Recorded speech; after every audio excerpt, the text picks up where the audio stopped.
ప్రస్తుతం బహిరంగ మార్కెట్లో బియ్యం ధరలు ఆకాశాన్నంటుతున్నాయి. దీంతో కేంద్ర ప్రభుత్వం కీలక నిర్ణయం తీసుకుంది. భారత్ రైస్ పేరుతో బియ్యాన్ని విక్రయించనుంది. ఇప్పటికే భారత్ నుంచి బియ్యం ఎగుమతులపై ప్రభుత్వం నిషేధం విధించింది. అయినా ధరలు పెరగడంతో ప్రభుత్వం ఈ నిషేధాన్ని పొడిగించాలని నిర్ణయించింది. ప్రభుత్వం చేపట్టనున్న అమ్మకాల్లో కిలో బియ్యం ధర 29 రూపాయలుగా నిర్ణయించారు. వచ్చే వారం నుంచి ఈ విక్రయాలను ప్రారంభించనున్నట్టు ఆహార మంత్రిత్వ శాఖ కార్యదర్శి సంజీవ్ చోప్రా తెలిపారు.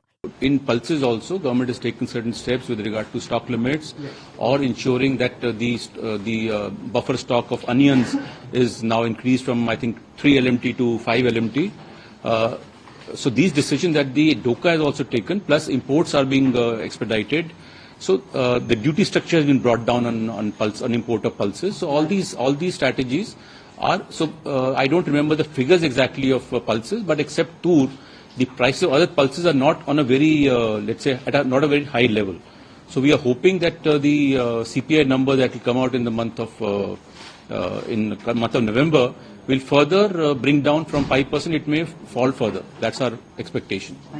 దేశంలో బియ్యం ధరలు భారీగా పెరగడంతో ప్రభుత్వం తీసుకున్న ఈ నిర్ణయం మధ్యతరగతి ప్రజలకు ఊరటనివ్వనుంది. బియ్యం ఎగుమతులపై ప్రభుత్వం నిషేధం విధించినప్పటికీ ధరలు మాత్రం 15% పెరిగాయి.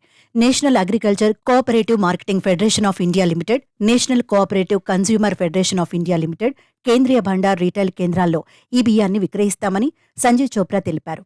దేశంలో బియ్యం తప్ప అన్ని నిత్యావసరాల ధరలు అదుపులోనే ఉన్నాయన్నారు. అంతేకాక ఈ కామర్స్ వేదికగాను కేంద్ర ప్రభుత్వం బియ్యాన్ని విక్రయించనుంది. 5 కేజీలు 10 కేజీల బ్యాగ్ల రూపంలో ఈ బియ్యాన్ని విక్రయించనున్నారు.